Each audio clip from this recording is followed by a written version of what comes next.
ఒత్తిడి అనేది ఈ తరం జబ్బు. ఇదొక మల్టీ బిలియన్ డాలర్ బిజినెస్. అయితే యేసు అన్నాడు, నేను వచ్చింది మీకు శాంతి కలగాలని. నా శాంతిని అనుగ్రహిస్తున్నాను. అంటే మీకు శాంతి ఉంది. మీరు ఒక క్రిస్టియన్ అయితే మీ లోపల శాంతి ఉంది. క్రీస్తుని మీరు రక్షకునిగా స్వీకరిస్తే మీరు శాంతి యొక్క రాజకుమారుడిని స్వీకరించినట్లే. ఆయన మీలో ఉన్నాడు. శాంతి మీ లోపల ఉంది. నిన్న ఒక ఉదాహరణ చెప్పానే, అలా ఒక తుఫాను వస్తే నీళ్లపై భాగం మీద అలలు వస్తాయో, కదులుతూ ఎగిసి పడుతూ నిమ్మళంగా లేకుండా నిశ్చలంగా అయితే లోపల మాత్రం నీళ్లు నిశ్చలంగా అలజడి లేకుండా ఉంటాయని. మనల్ని అలా చూసుకుంటే మన జీవితపు పైభాగంలో ఎల్లప్పుడూ ఏదో ఒకటి ఉంటూనే ఉంటుంది. అయితే శాంతిని నిమ్మళమైన మనస్సు అంటారు. కనుక మన పరిస్థితుల్లో ఏం జరుగుతున్నా సరే మన మనస్సుని నిమ్మళంగా ఉంచుకోవచ్చును. ఇప్పుడు చెప్తాను ఏమనంటే, అది కొంతమంది కంటే మరి కొందరికి ఈజీగా ఉంటుందని. అది న్యాయం కాదని చెప్పాలని ఉంది. అయితే దేవుడు మనందరినీ వేరుగా సృష్టిస్తాడు. అందరూ నేర్చుకోవాలి ఎలా. అందరికీ కష్టమైంది ఏదో ఉంటుంది. కనుక నా భర్తలో ఆయన భారాన్ని తీసేయడం ఆయనకు చాలా ఈజీ. విషయాల గురించి చింతించకపోవడం. ఆయన శాంతికి పర్ఫెక్ట్ చిత్రంలా ఉన్నారు. మా పెళ్ళైన ఈ 48.5 ఏళ్లలో నేను మరొక వైపున ఎలా అంటే ప్రతిదాని గురించి సీరియస్గా గోళ్ళు కోరుకుంటాను. అవును, ఎప్పుడూ. కనుక అది నాకు ఈజీగా లేదు. శాంతంగా ఎలా ఉండాలో నేర్చుకున్నా. చెప్పగలను కూడా ఇప్పుడు మరింత శాంతంగా ఉన్నానని. పూర్తి జీవితంలో ఎన్నడూ లేనంతగా, అలాగే నా జీవితంలో ఎన్నడూ లేనంత బాధ్యత ఉంది. అందుకని నేను శాంతంగా ఉండడం నేర్చుకుంటే మీరు నేర్చుకోగలరు. నేను శాంతంగా ఉండడం నేర్చుకుంటే మీరు నేర్చుకోగలరు. ఇప్పుడు మీకు ఏ వాక్యం బోధించబడినా కూడా ఆ ఏరియాలో ప్రజలకు విడుదలను తెచ్చే శక్తి ఉంది. ఎందుకంటే వాక్యంలో శక్తి ఉంది. కనుక ఆ ఏరియాలో ప్రజల బంధకాలు విడిపోవాలని ఆశిస్తున్నాను. దాని అర్థం తప్పనిసరిగా ఏదో మ్యాజిక్ చేసినట్లు మీ ఒత్తిడంతా పోతుందని కాదు. కానీ మీకు ఏదో జరుగుతుంది, ఏదో ఒకటి విడిపోతుంది. మీరు ప్రకటన పొందుతారు ఏమనంటే ఆ విధంగా ఇకపై జీవించనవసరం లేదని. మత్తయి 11:28 ప్రయాసపడి భారం మోసుకొనిచున్న సమస్త జనులారా, నా వద్దకు రండి, నేను మీకు విశ్రాంతిని కలుగ చేతును. మీ ప్రాణములకు సేద తీర్చి తాజాగా చేసి విడుదల చేసేదను. ఇలా అంటున్నట్లుంది. ఒత్తిడి లేకుండా ఎలా జీవించాలో నేర్పించగలను.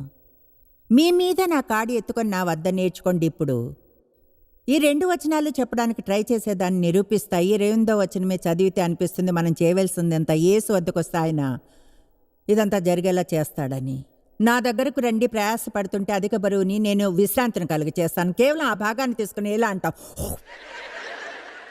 యేసు ఇదిగో నేను చెయ్యి. అయితే తర్వాత అంటాడు, మీ మీద నా కాడి ఎత్తుకొని నా వద్ద నేర్చుకోండి.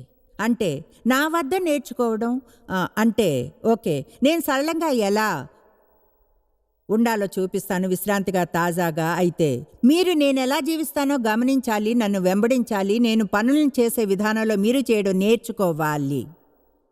ఇప్పుడు ఆయన ఈ పదాన్ని వాడాడు, కాడి. మీ మీద నా కాడి ఎత్తుకొని. దీంతో బహుశా మనకంత అలవాటు లేదు. కనుక నేను ఒక చిత్రాన్ని పైన చూపించాలనుకున్నది. అంటే కాడిని ఎత్తుకోవడం అంటే అర్థం ఏమిటో. ఇప్పుడు దాన్ని ఎద్దుల కాడి అంటారు. అవి 2 జత చేయబడి ఉన్నాయి. ఎందుకంటే చూడండి, 2 గాని బరువుని లాగుతూ ఉంటే అది బరువుని తగ్గించగలుగుతుంది. యేసు అక్షరాలా అంటున్నాడు, మీరు గాని నా కాడిని ఎత్తుకుంటే, నాతో అటాచ్ అయ్యుంటే మీతో కలిసి జీవితాన్ని లాగుతాను. అది మీ బరువుని ఎంతగానో తగ్గిస్తుంది. అయితే ఇప్పుడు అర్థం చేసుకోవాలి యేసు అంటున్నాడని. దీనికి మరో ఎనాలజీ ఉంది. అది నాకు చాలా దగ్గరగా ఉండండి. నాతో సంబంధం పెట్టుకుని ప్రతి పరిస్థితిలోనూ నాతో ఉండండి. బాగా గమనించండి. నేను ఏదైనా ఎలా చేస్తానో చూడండి. తరువాత నన్ను అనుసరించండి. అలా ఎల్లప్పుడూ మీరు ఒత్తిడిలో జీవించరు. ఓకే, దాన్ని మీరు తీసుకెళ్ళండి. అదేమిటో మీరు చూడాలని తెప్పించాను. ఒక మంచి ప్రార్థన, అద్భుతమైన ప్రార్థన అనేదే, ఓ దేవా నీ మార్గాలు నేర్పించు. బైబిల్ చెప్తుంది ఇశ్రాయేలీయులు దేవుని కార్యాలు చూశారు అని. అయితే దేవుడు మోషేకి ఆయన విధానాలు నేర్పాడు. ఇశ్రాయేలీయులకు అద్భుతాలు కావాలి, చాలామందికి అవి కావాలి. ఓ దేవా, ఇది పోయేలా చెయ్యి, దేవా ఈ పరిస్థితిని మార్చు, నా జీవితంలో ఒత్తిడి లేకుండా ఉంటుంది. అయితే మోషే లోతుగా వెళ్ళాడు. నేను చెప్తున్నాను, మీరు వెళ్ళి చెప్పండి, దేవా పరిస్థితులు ఏం చేసినా సరే వాటిని చెయ్యనివ్వు, కానీ నువ్వు నీ మార్గాలు నేర్పు, దాన్ని ఎలా హ్యాండిల్ చేయాలో నేర్పించే, నువ్వెలా చేస్తావు. కమాన్, ఇంకొంచెం పైకి రాగలమా?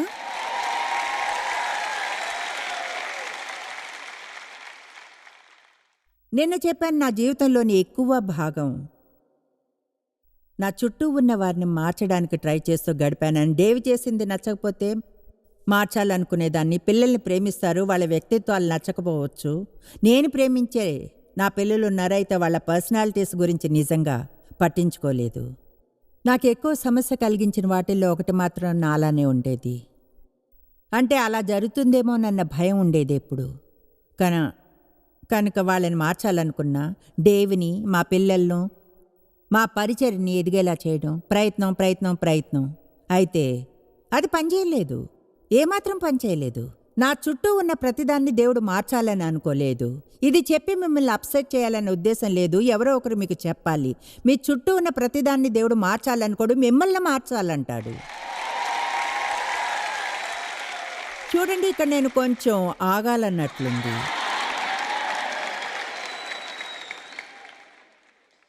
బాయ్ దీన్ని బుర్రలోనికి ఎక్కించుకుంటే దేవుడు మార్చాలని అనుకోడు. కనుక నా పరిస్థితులన్నీ ఎప్పుడూ నాకు సూట్ అవుతాయి, జీవితం హాయిగా మంచిగా ఉంటుంది. నన్ను మార్చాలంటాడు ఆయన. యేసు అన్నాడు, నన్ను వెంబడించండి.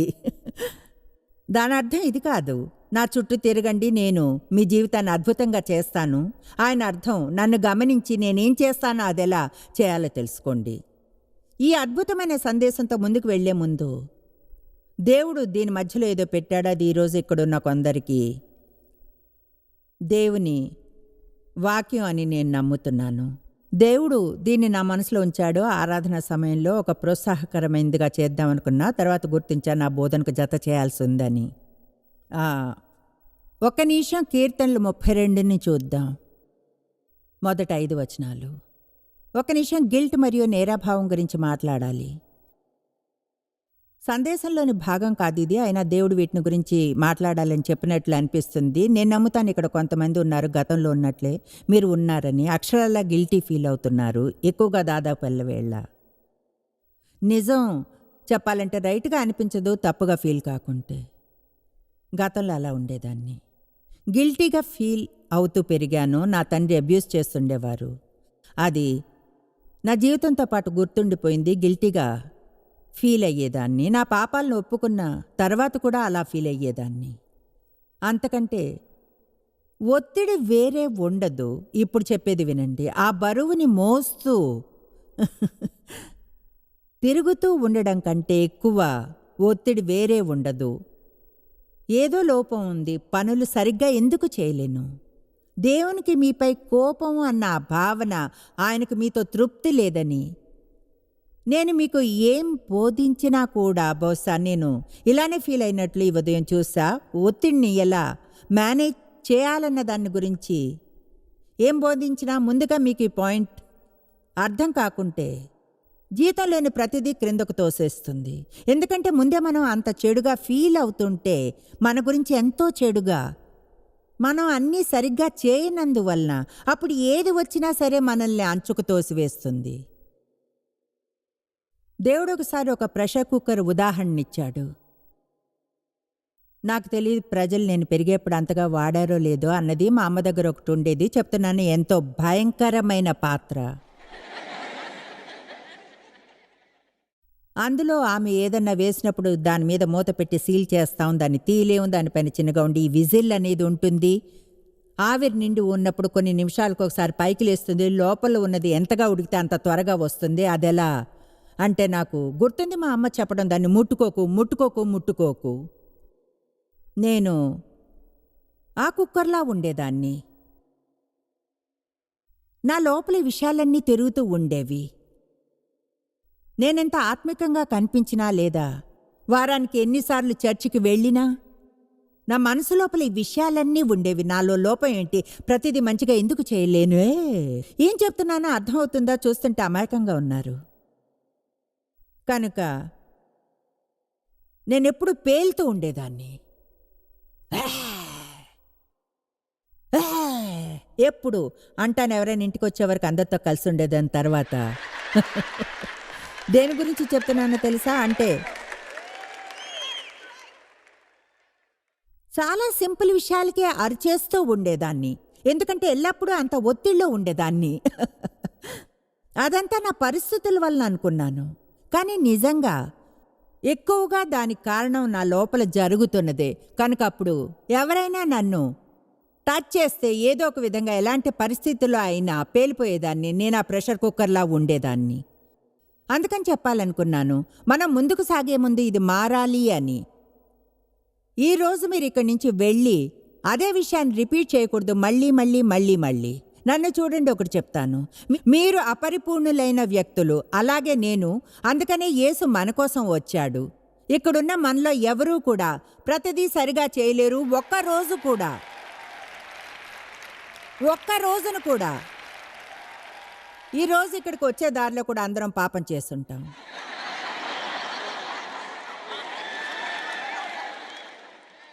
వచ్చే దారిలో చేస్తూ వచ్చుంటాం.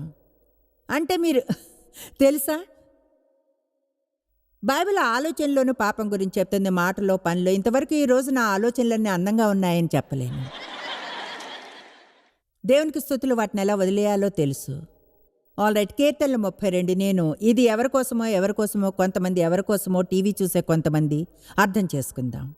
కీర్తనలు 32, 1వ వచనం. ధన్యుడు, సంతోషం కలవాడు, అసూయ కలిగేంతగా తన అతిక్రమములను పరిహారము నొందినవాడు, తన పాపమునకు ప్రాయశ్చిత్తము నొందినవాడు ధన్యుడు.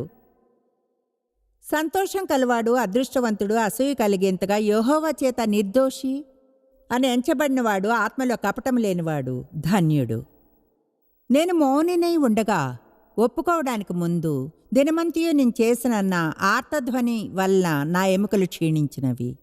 దివారాత్రములు నీ చెయ్యి అసంతోషకరమైంది నా మీద బరువుగా ఉండెను. నా సారం వేసవకాలమున ఎండినట్టాయను. సెలా. ఆగి మౌనంగా ఆలోచించండి. దీనికి సిద్ధంగా ఉన్నారా? 5వ వచనం. నా దోషమును కప్పుకొనక నీ ఎదుట నా పాపము ఒప్పుకొంటిని. యెహోవా సన్నిధిని నా అతిక్రమములు ఒప్పుకొందును అనుకొంటిని. గతం అంతా దాచకుండా, చెప్పబడేంత వరకు ఆగకుండా నీవు వెంటనే నా పాపదోషమును పరిహరించి ఉన్నావు. సెలా. ఆగి దాని గురించి మౌనంగా ఆలోచించండి. నీవు వెంటనే నన్ను క్షమించావు. పాపాన్నే కాదు, దీన్ని మిస్ కాకండి, దోషాన్ని. మిమ్మల్ని ప్రశ్న అడుగుతాను. దేవుడు మన పాపాలను తీసివేస్తే గిల్టీగా ఫీల్ అయ్యేదానికి ఏముంటుంది? మీరు నేరాభావంలో జీవించనక్కర్లేదు.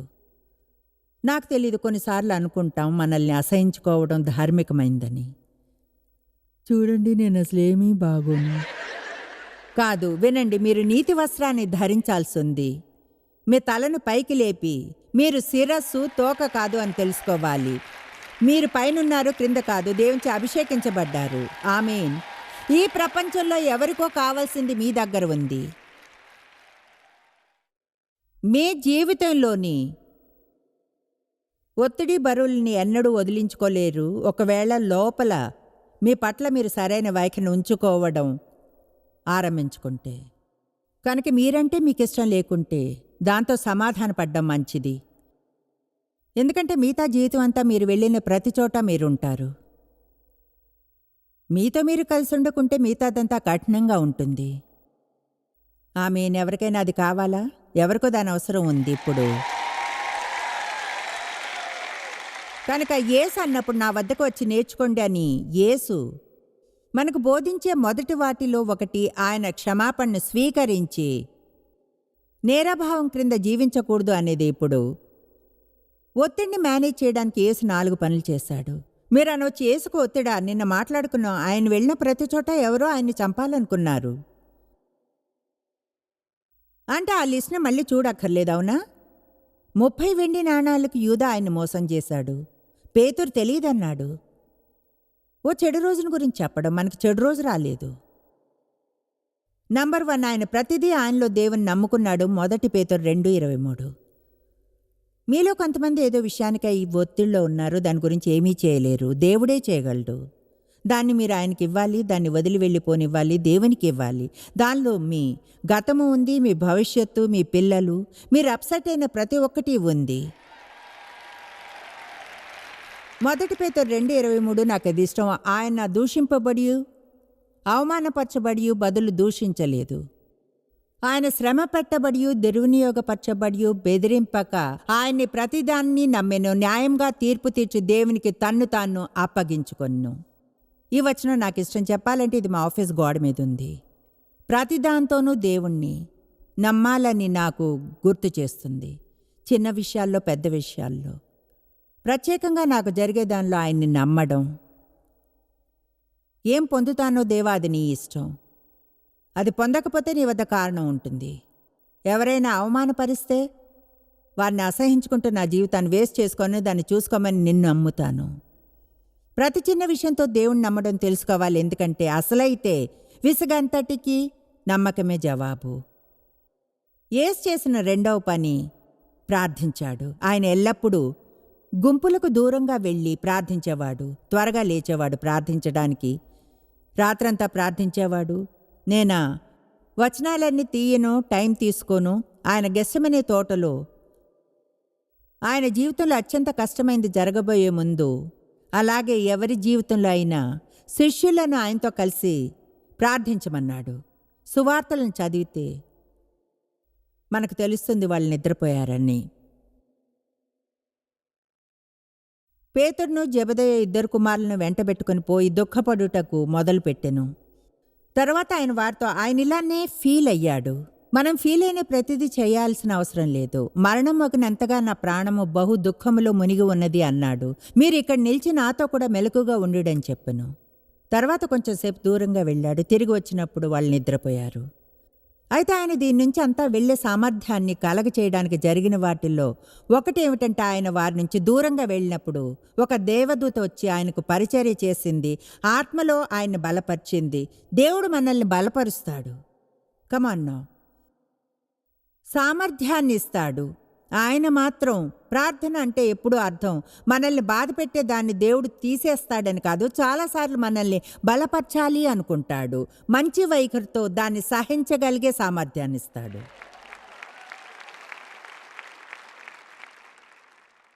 దాంతో సరవడానికి నాకు టైం పట్టింది. నేను సహించాలని అనుకున్నందున దేవుడే దాన్ని వదిలించాలనుకున్నాను. ఆమేన్. ఇక 3వ విషయం, ఆయన తనకు తానే ఈ ఒత్తిడి విషయంలో ఎలా సహాయం చేసుకోవాలో తెలుసు. ఎప్పుడు మౌనంగా ఉండాలో తెలుసు. యోహాను 14:30 యేసు అన్నాడు, ఇకను మీతో విస్తరించి మాట్లాడను. ఈ లోకాధికారి కీడులో ఘనత చెందినవాడు అధికారి వచ్చుచున్నాడు. నాతో వానికి సంబంధమేమీ లేదు. అతనికి సొంతమైనదేమీ నాలో లేదు. నాపై అతనికి అధికారము లేదు. ఇప్పుడు ఈ వచనం మీద ఎంతో బోధించా ఆయన ఆశ్చర్యపరుస్తుంది. బైబిల్ యెషయా గ్రంథం 53లో చెప్తుంది, వదకు తేబడు గొర్రె పిల్లల్లా అతడు నోరు తెరవలేదు అని. ఆశ్చర్యం వేస్తుంది. ఎన్నిసార్లు మనం అది చదువుతాం, అయినా మనకి ఎలాంటి క్లూ కూడా దొరకదు బైబిల్ అలా ఎందుకు చెప్పిందన్న దానికి. మీకు తెలుసా, నోరు మూసుకుని ఉండడం ఎంత కష్టమో? ఒత్తిడిలో ఉన్నప్పుడు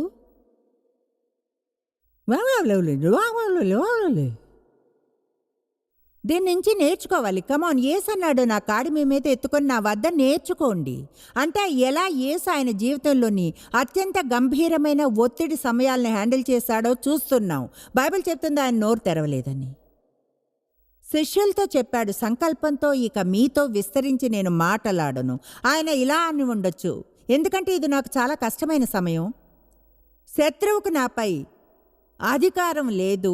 నేను నా నోరుని తెరవను, చెప్పకూడదేమీ చెప్పను. చెప్పి నా జీవితంలో అతనికి ప్రవేశాన్ని ఇవ్వను. ఎంతమందికి సంతోషంగా ఉందో ఆ రోజు యేసు నోరు మూసుకుని ఉండడం? ఇది నాకు చాలా ఆసక్తికరంగా ఉంటుంది. మత్తయి 27 అధ్యాయంలో 12-14 వచనాలు చెప్తాయి. ప్రధాన యాజకులను పెద్దలను ఆయన మీద నేరం మోపినప్పుడు ఆయన జవాబు ఇవ్వలేదని. కాబట్టి పిలాతు, నీ మీద వీరెన్ని నేరములు మోపుచున్నారో నీ వెనలేదా అని అడిగిన. అయితే ఆయన అతనికి ఉత్తరం ఇయ్యలేదు. బాయ్, మీరు మంచివారని ఒప్పించడానికి ప్రయత్నించకుండా ఉండాలంటే చాలా కష్టం. మీ విషయం తెలీదు, నాకు కష్టం డిఫెండ్ చేసుకోకూడదంటే. మీరు అర్థం చేసుకోరు. నా గురించి తప్పు ఐడియా ఉంది. స్థిరంగా ఉండి నన్ను ఒప్పించనివ్వండి, నేను మంచి వ్యక్తినని. యేసు ఉత్తరం ఇవ్వలేదు. ఆయన జవాబు ఇవ్వలేదు. మళ్ళీ పిలాతు హేరోదుల ముందు నేరం మోపబడుతుంటే మౌనంగా ఉన్నాడు. అంటే మీగ్గా ఎన్నడూ మాట్లాడే సమయం ఉండదని చెప్పడం లేదు. అయితే ఎక్కువసార్లు అది పరిస్థితిని హీనంగా చేస్తుంది. యేసు సెలువు మీద ఉన్నాడు. ఇది నాకు ఆశ్చర్యంగా ఉంటుంది. యేసు సెలువు మీద 5:59 ఉన్నాడు. ఆ సమయంలో ఆయన మాట్లాడిన రికార్డ్ పూర్తిగా గ్రీకులో 41 మాటలు, దాన్ని ఇంగ్లీష్లోనికి అనువదిస్తే 51 మాటలు. ఇవి మాట్లాడడానికి దాదాపు పూర్తిగా 1 నిమిషం పట్టి ఉంటుంది. అంటే 5:58 సెలువు మీద ఉన్న సమయంలో పూర్తిగా మౌనంగా ఉన్నాడు. ఆమేన్. ఆ తర్వాత యేసు చేసిన 4వ విషయం, అది గొప్పగా ఒత్తిడిని తీసివేస్తుంది. అది వెంటనే క్షమించేవాడు.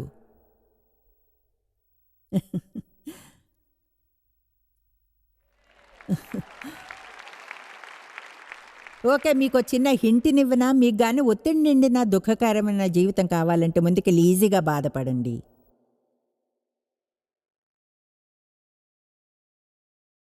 ముందుకెళ్ళి అనండి, తెలుసా ఏం చేయలేను, సున్నితంగా ఉంటాను, నేను సున్నితమైన వ్యక్తిని, నా భావాలు ఈజీగా గాయపడతాయి. మీరు ఆపండి అది. ఎవరికైనా వారి భావాలు ఈజీగా గాయపడతాయి అనుకుంటే. సెలవు మీద యేసన్నాడు, తండ్రి వీరిని క్షమించి వీళ్ళేం చేస్తున్నారో తెలియదు. సెలవు మీద ఉండి ఖచ్చితంగా ఆయన దానికోసం ప్రజలను క్షమించగలిగితే మనం కొన్నిటిని జయించవచ్చు, దైనందిక జీవితంలో వచ్చే వాటిని. మీకు చెప్తున్నాను, మీకు ఏం చెప్పాలని ఆశించారో తెలీదు, ఒత్తిడిని వదిలించుకోవడం ఎలాగన్న దాని మీద బోధన చేస్తాను అన్నప్పుడు, అంటే అది ఒక్క ముక్క మంచి చేయలేదు. ప్రతి ఒత్తిడి తెచ్చేదాన్ని విడుదల చేయవచ్చును. మీకు ఒత్తిడిని కలిగిస్తుందని అనుకునే ప్రతిదాన్ని గిల్ట్తో నిండి ఉంటే, అందరూ ఏమనుకుంటారన్న దాని గురించి చింతిస్తుంటే, నోటికి పని పెడుతూ మీరింకా ఒత్తిడికి లోనవుతారు. ఎందుకంటే అసలైన ఒత్తిడి మన చుట్టూ జరిగేదాని నుంచి కలగదు, అది మన లోపల జరిగేదే. ఆమేన్. మీరున్న దానికంటే ఎక్కువ సంతోషంగా ఉండాలి. నేను ముందుకెళ్తాను. అపొస్తలుల కార్యములు 24:16 మీరు చూడండి, ఇది గొప్ప వచనం. అపొస్తలుడైన పౌలు అన్నాడు, ఈ విధమున నేను దేవుని ఎడలను ఎల్లప్పుడూ నా మనస్సాక్షి నిర్దోషమైనదిగా, కదిలించబడలేంది, నిందించబడనిదిగా ఉండినట్లు అభ్యాసము చేసుకొనుచున్నాను. నా శరీరాన్ని చంపుకొని, ఐహికమైన ప్రేమాభిమానాలను చంపుకొని, అన్ని విధాలా ప్రయత్నము చేస్తూ, నాకు అది ఇష్టం. పౌలు అన్నాడు, దీని మీద వర్క్ చేశాను. ఇదేదో మీ మీద పడిపోయేది కాదు. మీరు లేచే సంకల్పంతో రోజు చేయవలసిన కార్యం. రోజు నేను నా శరీరాన్ని కాదు అని చెప్పాలి. రోజు నన్ను నేను క్రమశిక్షణలో ఉంచుకోవాలి. ఏమిటో తెలుసా, మనందరికీ ఒక లక్ష్యం అనేది ఉండాలి. అందరం ఏకీభవిద్దాం, ఒక లక్ష్యం ఉండాలని. అందరం కలిసి చూద్దాం సాతాన్ను పడద్రోయలేమా అని.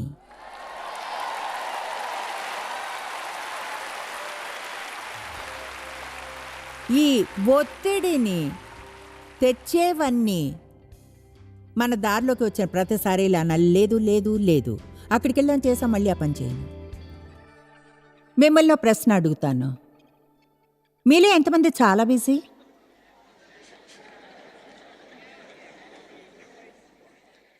ఏమిటో తెలుసా, అసలైతే నేను ఇప్పుడు నా చేతిని పైకి ఎత్తక్కర్లేదు. ఇంకో విషయం, గతంలో కంటే కూడా పరిచయం చాలా పెద్దగా ఉంది, ఇంకా ఎదుగుతూనే ఉంది. గతంలో కంటే నేను తక్కువ పని చేస్తున్నాను ఎందుకంటే తెలివిగా చేస్తున్నాను, కష్టపడి కాదు. ఆమేన్. మనందరికీ మరియా మార్తాల కథ తెలుసు. మార్త పనిచేసేది, మరియా ఖచ్చితంగా పనిచేసింది. యేసు కనిపించేంత వరకు. తర్వాత వెంటనే ఆమె ఆయన కాళ్ళ దగ్గర కూర్చుంది, ఎందుకంటే ఆమెకు వచ్చిన అవకాశాన్ని మిస్ చేసుకోవాలనుకోలేదు. గతంలో నేనున్నట్లు ఎంతమంది ఉన్నారు ఎప్పుడు పనిచేస్తూ జీవితంలోని ముఖ్యమైన వాటిని మిస్ అయిన వారు? అంటే మీలో ఎంతమంది మీ పిల్లలు ఎదిగిపోయారైనా వారి గురించి తెలియనంత బిజీగా ఉన్నారు? మీరు పెద్దయ్యాక మీ పిల్లలతో ఎలాంటి సంబంధం లేకుంటే మీరు సంతోషంగా ఉండరు. అలాగే ఒక సంబంధం అనేది సడన్గా స్టార్ట్ అయిపోదు, ఎందుకంటే మీరు పేరెంట్ కనుక మీరు ఆ సంబంధాన్ని పెంచుకోవాలి. అయితే దానికి ఒకటి కావాలి, అదే సమయం.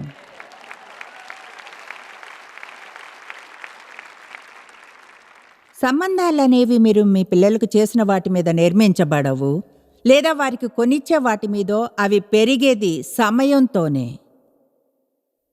వారితో సమయం గడపడంతో. మీరు పెళ్లి చేసుకున్న వారు మీకు అంతగా తెలీదా?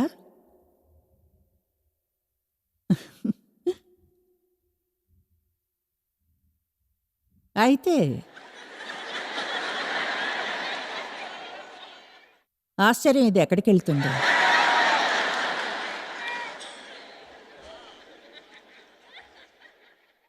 జీవితంలోని ప్రతిరోజు నవ్వడానికి మీకు సమయం ఉంటుందా?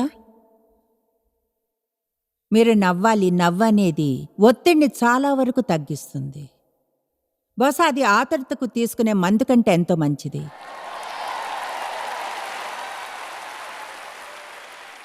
మంచి సంబంధాలను పెంచుకోవడానికి సమయం వెచ్చించినందున ఒంటరిగా ఉన్నారా? దేవునికి దగ్గరగా ఉంటే బాగుండనిపిస్తుందా? ఆయన వాక్యాన్ని చదవడానికి టైం లేక సమయం గడపలేదా? ఎక్కువగా జబ్బుగా అలసిపోయినట్టు ఉంటారా? నిజాయితీగా నిద్రపోవడానికో ఎక్సర్సైజ్కో సమయం వెచ్చించలేదు, రెస్ట్కి, నవ్వడానికో. తెలుసా, ఈ విషయాన్ని దేవుడు మీ నుంచి దూరం చేయడు. ఆయన మీకు జ్ఞానాన్ని ఇస్తాడు, కృపని ఇస్తాడు, ఇచ్చి మీ జీవితంలో చేయవలసిన మార్పులు చేయడానికి హెల్ప్ చేస్తాడు. నేను చెప్పాను నిన్న రాత్రి అక్షరాలా శారీరకంగా ఎంతగానో అలసిపోయానని. అంత కష్టపడ్డాను. నా జీవితంలో కనీసం 3 సార్లు నాకు నేనుగా జబ్బు తెచ్చుకున్నాను. అంతగా జబ్బు పడినప్పుడు 2 వారాల సెలవులతో మీరు దాని నుంచి బయటపడలేరు, టైం పడుతుంది అటువంటి వాటి నుంచి బయటపడడానికి. ఇప్పుడు బాగున్నానని చెప్పడం సంతోషంగా ఉంది, బహుశా నా పూర్తి జీవితంలో ఎన్నడూ లేనంతగా.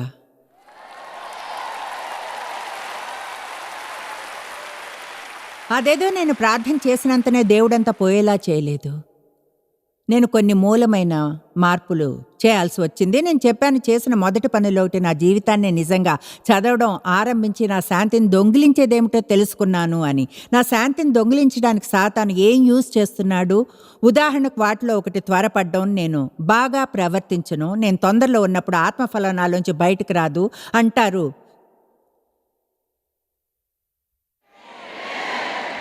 మీ దగ్గరున్న ఫలాన్ని పిండనంత వరకు అదేమిటో తెలియదని. అయితే ఒక విషయం చెప్పనా,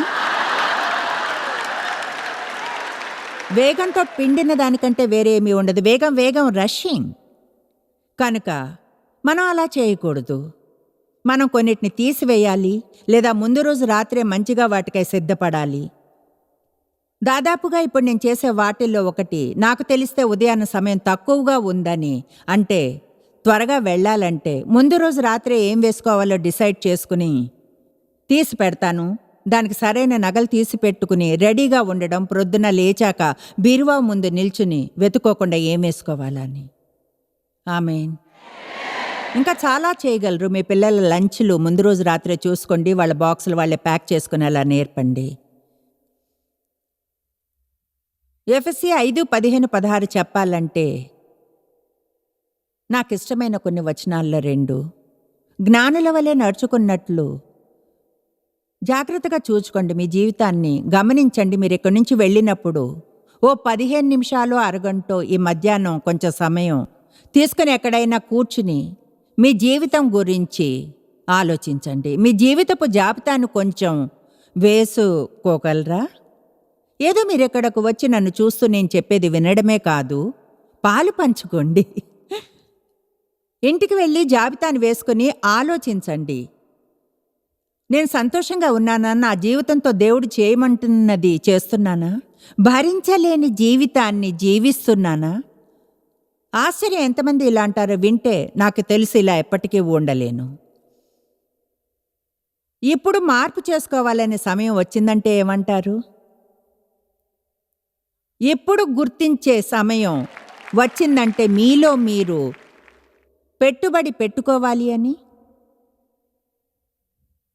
మీ జీవితంలో ఏదైనా మంచి ఫలాన్ని ఇవ్వని వాటిని తీసివేసే సమయం వచ్చింది అంటే, దినములు చెడ్డవి కనుక మీరు సమయమును పోనీయక సద్వినియోగం చేసుకొనుచు ప్రతి అవకాశాన్ని ఉపయోగించుకొనుచు అజ్ఞానుల వలె కాక జ్ఞానుల వలె తెలివైన ప్రజల వలె నడుచుకున్నట్లు జాగ్రత్తగా చూసుకోండి. నేను చెప్పినట్లుగా మా పరిచర్య ఇప్పుడు చాలా పెద్దది. మేము 83 వేర్వేరు భాషల్లో రెండింతల ప్రపంచ భాగంలో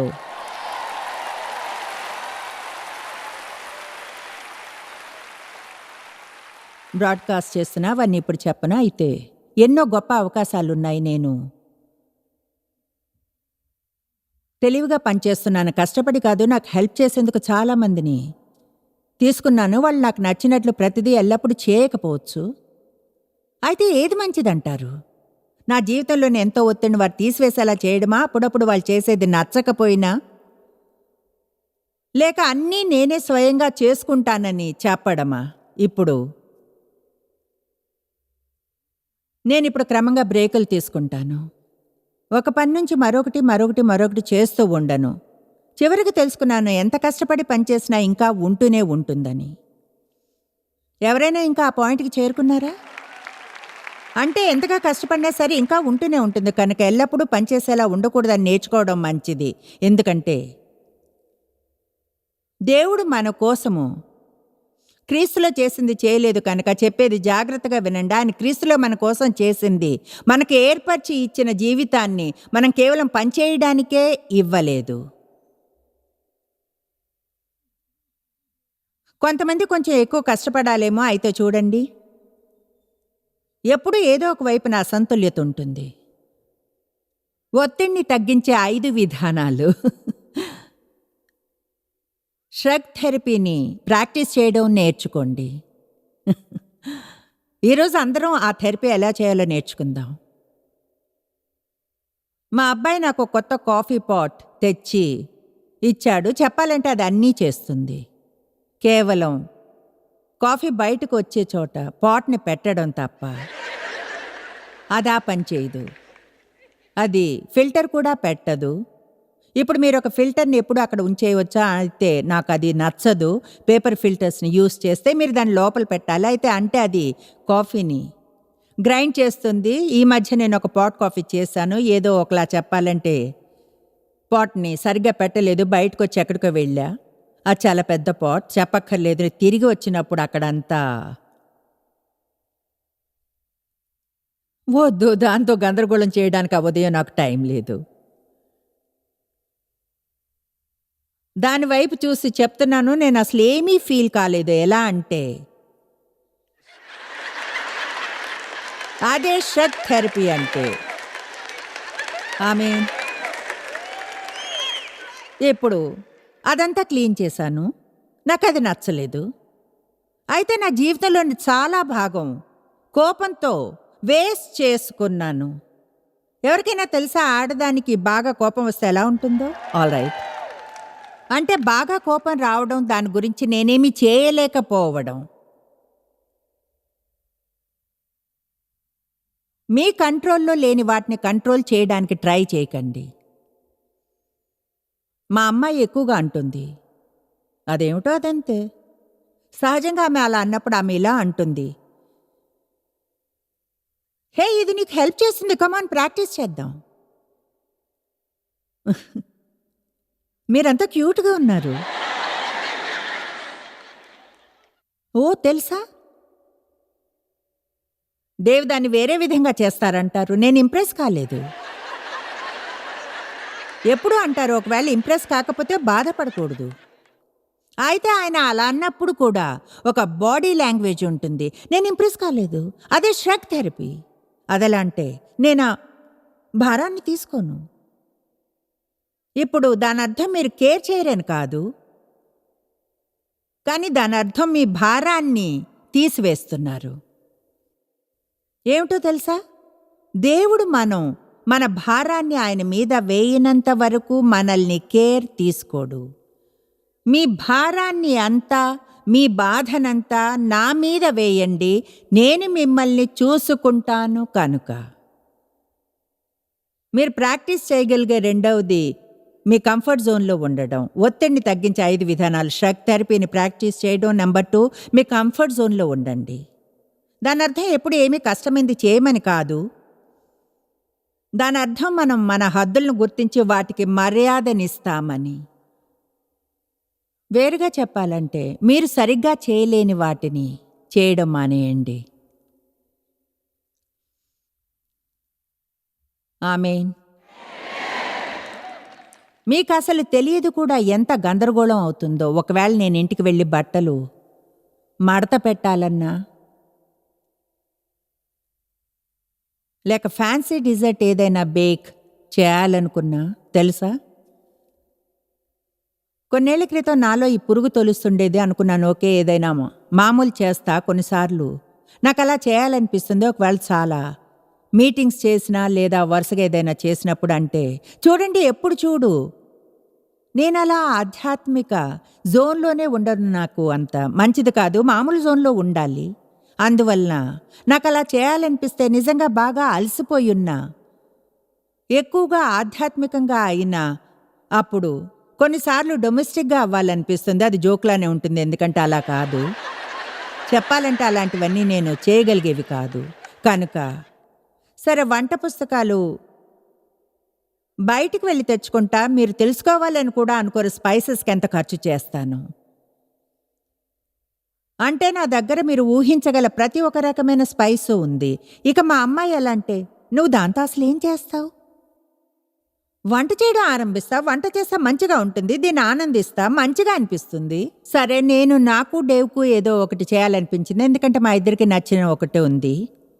అది చేయడం కూడా అంత కష్టం కాదు తెలుసా. అంటే నూడిల్స్, సూప్, ట్యూనా, చీజ్ అంతే. చేయడం అంత కష్టమేం కాదు. సరే, ఏదైతేనే వండాక అది గమ్లా ఉంది, అంటే అస్సలు బాగాలేదు. అయితే ఒకటి తెలుసా, స్పైసెస్ అన్నీ ఇంకా డబ్బాల్లోనే ఉన్నాయి. నేను నా కంఫర్ట్ జోన్కి తిరిగి వచ్చాను. నా బలం ఎందుకంటే నేను ఇది చేయగలను. అంటే దాని నుంచి నాకు బ్రేక్ కావాలి. అయితే నాకు కంఫర్టబుల్గా ఉండేది ఇక్కడే. ఇక్కడ నాకు అసౌకర్యంగా ఉండదు. మీరు నాకు భయం తెప్పించకండి, ఇది నాకు బాగానే ఉంటుంది. అయితే నాకు ఒత్తిడి కలిగేది ఒకవేళ కేక్ని బేక్ చేయాలనుకుంటే, లేదా డేవ్కి ఒక జత షార్ట్స్ కుట్టాలనుకున్నా, అవన్నీ పీడకలలే. అయితే మీ కంఫర్ట్ జోన్లో ఉండండి. మిమ్మల్ని ఇంకెవరితోనో పోల్చుకోవాలని అనుకోకండి. మై గాష్, అదంతా ఒత్తిడికి గురి చేస్తుంది. మిగతా వాళ్ళంతా చేసేదేదో మనం చేయాలని అనుకున్నప్పుడు మీకు విషయం చెప్తాను, ఇంకెవరైనా ఏం చేస్తున్నా సరే వాళ్ళకి అది కానీ నచ్చితే మిగతా వాళ్ళంతా అది చేయాలనుకుంటారు. మీరు కానీ మీకోసం నిలబడుకుంటే మీరు అసహించుకుని అలక్ష్యం చేసే కొన్నిటిని చేస్తూ జీవితాన్ని గడిపేస్తారు.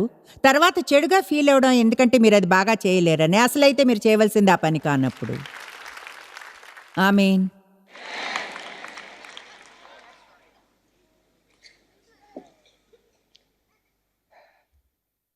నంబర్ 3, మంచి ఫలాన్ని ఇవ్వని ప్రతిదాన్ని మీ షెడ్యూల్ నుంచి తీసివేయండి.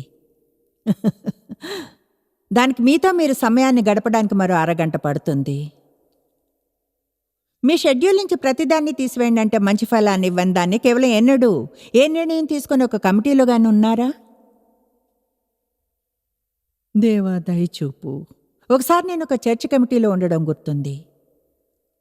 ముఖద్వారానికి ఏ రంగు వేయాలి అన్నదానికి వాదిస్తూ చర్చించేవాళ్ళు. బోరింగ్. ఎంత సమయాన్ని గాసిప్ చేస్తున్నో లేదా వింటూనో వెచ్చిస్తారు.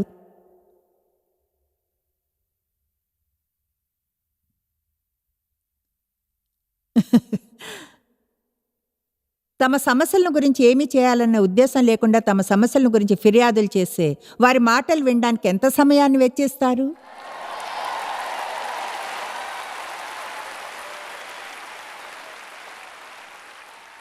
వాళ్ళకి మీ సహాయం అక్కర్లేదు, జవాబు అక్కర్లేదు. మీరు గాని జవాబు చెప్తే అప్పటికి వాళ్ళు వచ్చేయరు. టీవీలో చెత్త ప్రోగ్రాంని చూస్తే ఎంత సమయాన్ని వెచ్చిస్తారు? లేదా ఛానల్స్ని మారుస్తూ ఓ 2 గంటలు ఏ ఒక్కటి చూడకుండా? చూడండి, నాకు తెలుసు కొంతమందికి రియాలిటీ టీవీ అంటే ఇష్టం అని. నాకు మాత్రం నచ్చదు. నా దగ్గర చాలా రియాలిటీ ఉంది, థ్యాంక్ యూ. నేను టీవీని చూసినప్పుడు ఏదైనా ఫ్యాంటసీ కావాలి, ఏదైనా ఫెయిరీ టైల్ని చూపించండి. నాకు కావాల్సింది అది భూలోకానికి సంబంధించి ఉండకూడదు. కూర్చుని ఇంకో ఫ్యామిలీ ఫైట్ని చూడాలనుకుని దాదాపు ఒకరినొకరు చంపుకునేలా దాని నుంచి బయటపడడానికి 40 ఏళ్ళు పట్టింది. ఇప్పుడు అలా ఎందుకు చేస్తాను?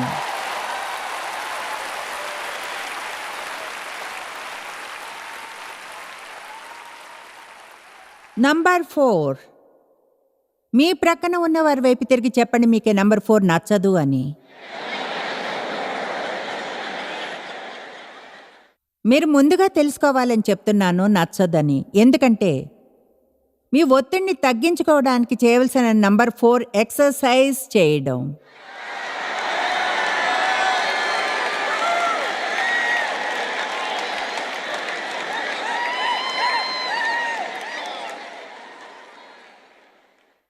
పూర్తి ప్రపంచంలోనే ఒత్తిడిని తీసివేసే బెస్ట్ వాటిల్లో ఒకటి ఎక్సర్సైజ్ చేయడమే.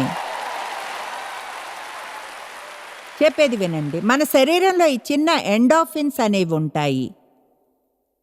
అవే ఈ ఫీల్ గుడ్ హార్మోన్స్ అనేవి. ఎక్సర్సైజ్ చేసినప్పుడు అవి పెరుగుతాయి. ఎండార్ఫిన్స్ హ్యాపీగా ఫీల్ అయ్యేలా చేస్తాయి, తక్కువగా వరి అవుతాం. ఎక్సర్సైజ్ వల్ల నిద్ర బాగా పోగలం, దాంతో ఒత్తిడి చాలా తగ్గుతుంది. చెమట పట్టేంతగా ఎక్సర్సైజ్ గాని చేస్తే అది మీ సిస్టమ్ నుంచి టాక్సిక్ పాయిజన్స్ని తీసివేస్తుంది. అది బీపీని తగ్గిస్తుంది, మీ రెస్టింగ్ హార్ట్ రేట్ని, కొలెస్ట్రాల్ని తగ్గించి మీ మూడ్ని బాగు చేస్తుంది.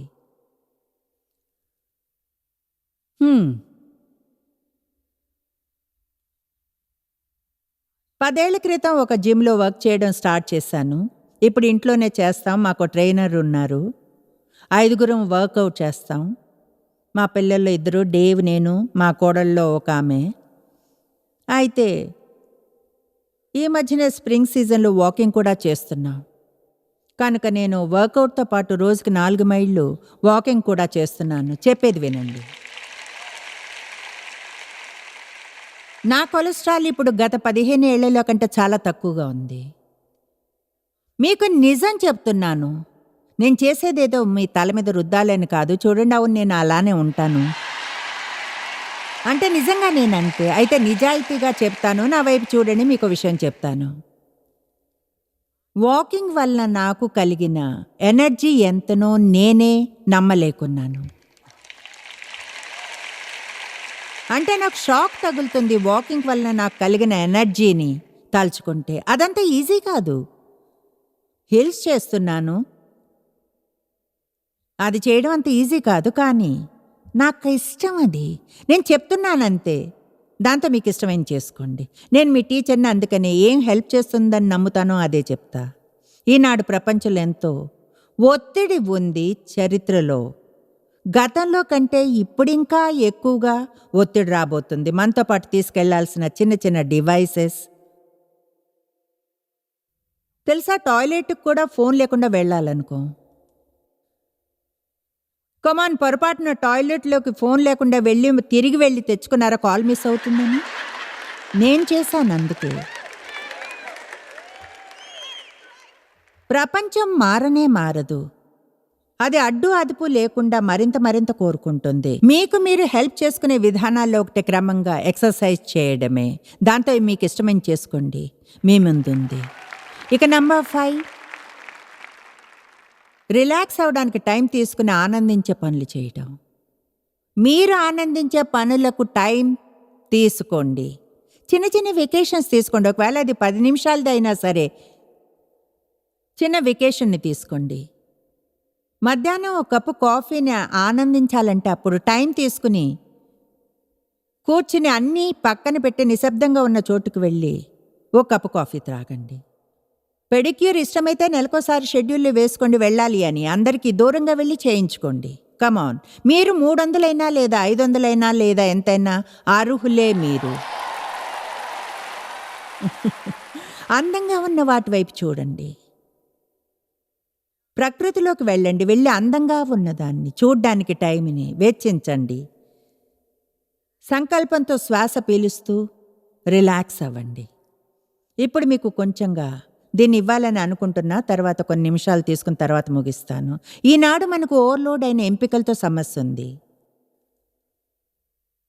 ఒత్తిడికి మరో కారణం ప్రతిదానిలోనూ ఎన్ని వెరైటీలు ఉన్నాయంటే ఎవరు నిర్ణయం తీసుకోలేకపోతున్నారు.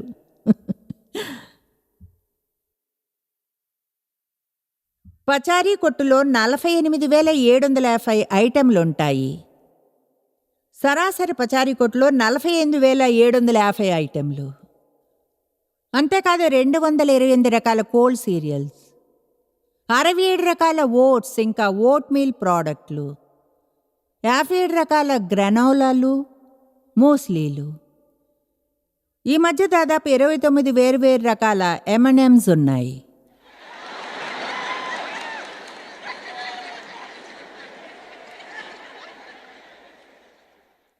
మొన్నొక రాత్రి ఈ యాడ్ని టీవీలో చూసా.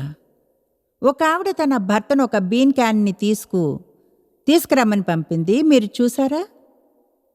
ఈ ఒక్క రకం బీన్స్లో 17 రకాల బ్రాండ్లు. బేక్డ్ బీన్స్, బార్బెక్యూ సాస్తో, బేక్డ్ బీన్స్ బేకన్తో, బేక్డ్ బీన్స్ బేకన్ లేకుండా.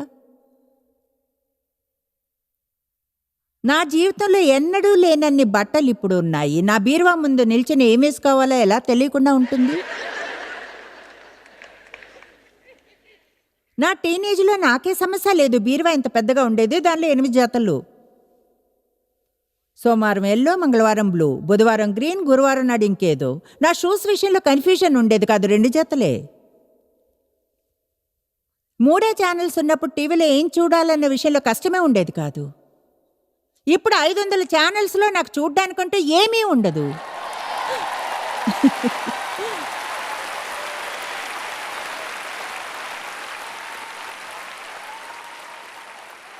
అయితే వినండి, ఓవర్లోడ్ అయిన ఎంపికలు. మీ జీవితంలో ఎంతో ఒత్తిడిని తగ్గించుకోగలరు ఒకవేళ నిర్ణయం తీసుకోవడం ఆరంభిస్తే. మీలో కొంతమంది చాలా నిర్ణయాలు తీసుకోవాల్సి ఉంది. మీరుగా పిచ్చి వాళ్ళు అవుతూ ఉన్నారు. వెనక్కి ముందుకు వెళ్తూ వెనక్కి ముందుకి. ఒకవేళ దేవుణ్ణి మిస్ అయితే ఏమిటంట? దేవుణ్ణి మిస్ అయితే ఏమిటి? చాలా కాలం క్రితం ఆయన ఏం చెప్పాడో చెప్తాను. నువ్వు నన్ను మిస్ అయితే నేను నిన్ను వెతుకుతాను. కమాన్, దేవునికి స్తుతులు చెప్పండి.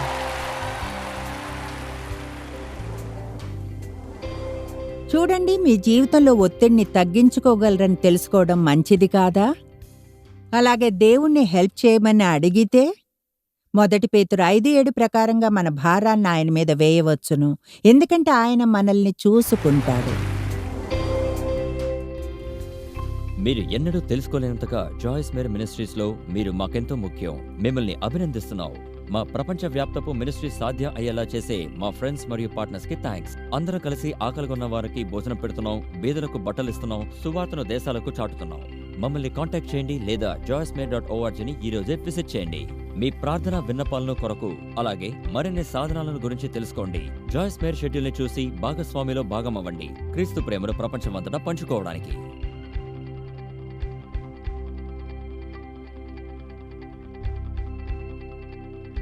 ఈ ప్రోగ్రాం జాయిస్ మేరీ మినిస్ట్రీస్ పార్ట్నర్స్ మరియు ఫ్రెండ్స్ ద్వారా స్పాన్సర్ చేయబడింది.